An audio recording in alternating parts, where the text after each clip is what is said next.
trends and opportunities. That is the key word for the next few minutes. So you will see some of the highlights from the markets. A market that we estimate in Europe, so in France, Italy, Spain, and Germany, so we call it Euro 4, to be big 8.1 billion euro for the first half of 2015. So we're talking about January-June data for the first half of 2015 compared to the first half of 2014. And is a market that is growing. You see it here with an important growth rate. It's plus 4.9%. So it's a significant growth for this kind of market, which is optics.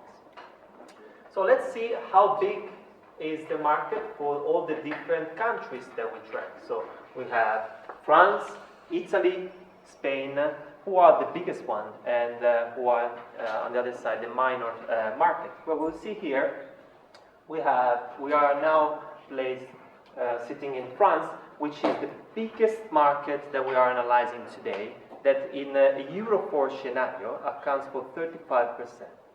The second market is Germany.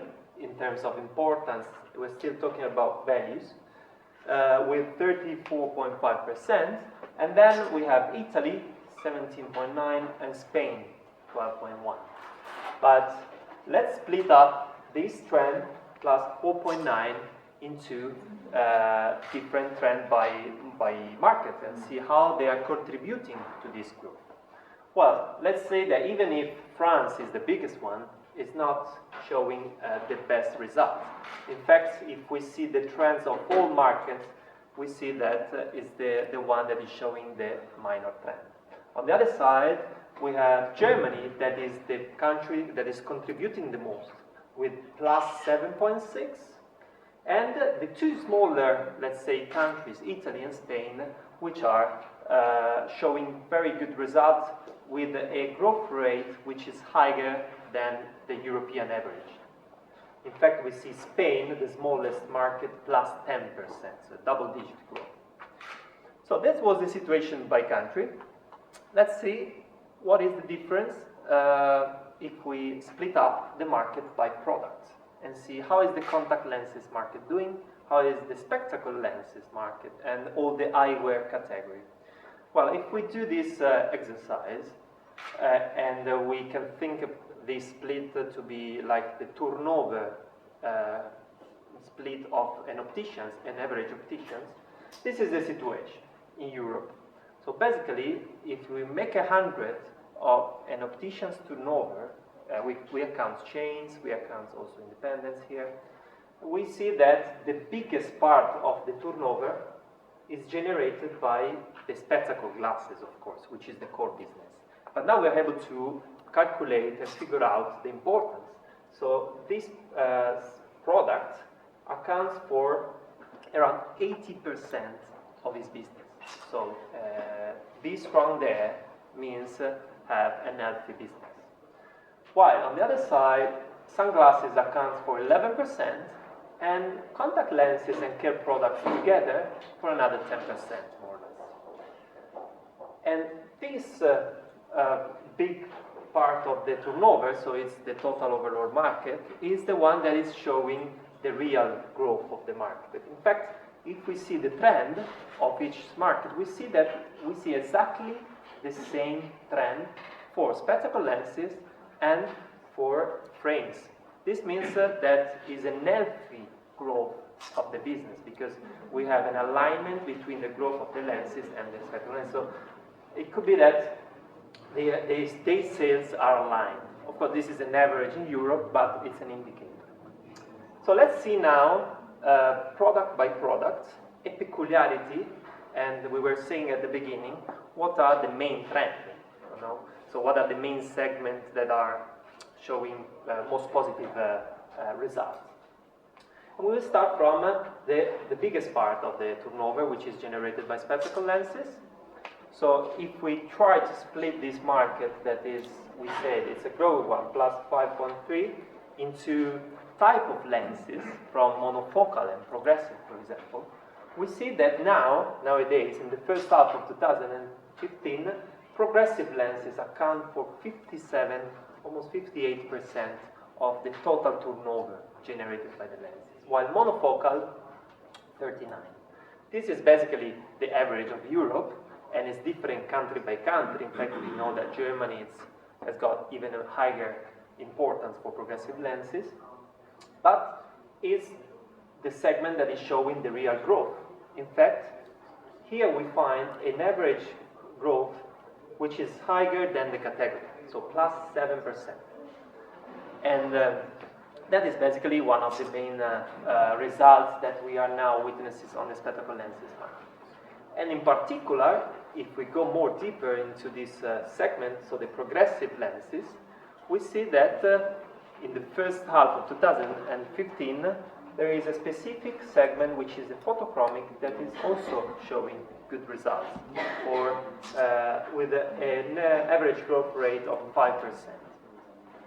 So these are the two basically main growing part of the market that we are now witnessing in the spectacle lenses market. Still talking about lenses, but switching to another, less important in value, but very important for the frequency of the consumers to visit the stores, is the contact lenses market. That accounts for 10%, has got let's say an average growth rate which is lower than the total market that we remember was 4.9, but with a specific segment that we see it's many years that is growing, and that is the hydrogel, the silicone hydrogel segment, that now accounts for 55% of the volume, of the value generated by this category, with an average growth rate of 10%. So that is impressive if we consider the overall average of the market. And especially in this market, we are witnessing since it's already a few years, a switch, a change into the habits of the consumer that now are always changing the habits, choosing daily products. That is, we see here running from 2011 until 2015, and this segment, the daily segment, is growing, and it's growing since many years. While on the other side, products with the higher replacement frequency are slowing down. Okay. In fact, because we analyze the contact lenses market, but also the care products one, so the liquids for the lenses, we see a market that shows positive performance of the eye drops, which are basically all the products to refresh the eyes, even if people are not using contact lenses, and liquids are slowing down, but also because these are related to the reusable and conventional segment that are not growing anymore. So that's a normal thing. So now we are witnessing a changing of habits for the silicone hydrogel, and in a specific case for the dailies segment for contact lenses. That is good for opticians, which have people and consumers visiting them more frequently, because of course the purchasing frequency of this kind of product is higher. And then we come to the last part of the pie, which is the eyewear. I will treat it as itself because I want to show you what are main trends of the whole eyewear business, not only for sunglasses or for frames. The first things that we notice is that we have two different growth rates. We have a spectacle frames market, which is very positive, plus 5.3, and the sunglasses market, which is less important because we see it's more or less half of the value of the spectacle frames. But also the trend in value is not as high as it is for spectacle lenses. Well, what is the peculiarity of the frames and sunglasses or for eyewear? Well, in this case, I want to show you what is the composition of the market by price band. We see we have down here the lower price band, so below 80 euros, and the higher price band up here, with the product with the average price of over 200 euros. Well, first thing we see is that the high-end part of the market, over 150 euros, very important. It's 40% of the market. Last year we were presenting a market that was polarized. There was a lower hand that was growing and the high hand that was growing.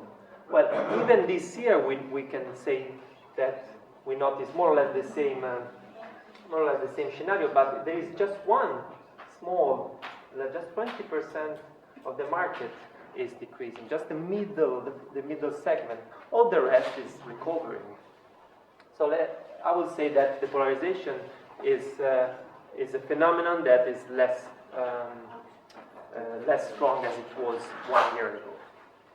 In particular, I want to focus on this high-end segment. So the most important price band that we see here in value. So the product over 200 euros, which is the market, the niche of the market that is showing the biggest growth. In fact, if we split this market into additional breakdown, so into, for example, a product from 200 to 240 and so on, 214 and 80, and over 280, we see that one of the biggest part of this market is product over 280, so very high-end segment, and is the one that is showing the highest growth, plus 11%. So this means that, and this is a phenomenon that we see in all Europe, so in all countries we see this phenomenon, and it's for either sunglasses and for frames. The high-end segment is really, in this period, for the first part of 2015, a very positive market for eyewear in all Europe and for both categories, sunglasses and for frames. Before to conclude and to leave the word to Marion, that will talk about the French market, I just want to show you some trend on what is the style. So we won't talk about figures anymore.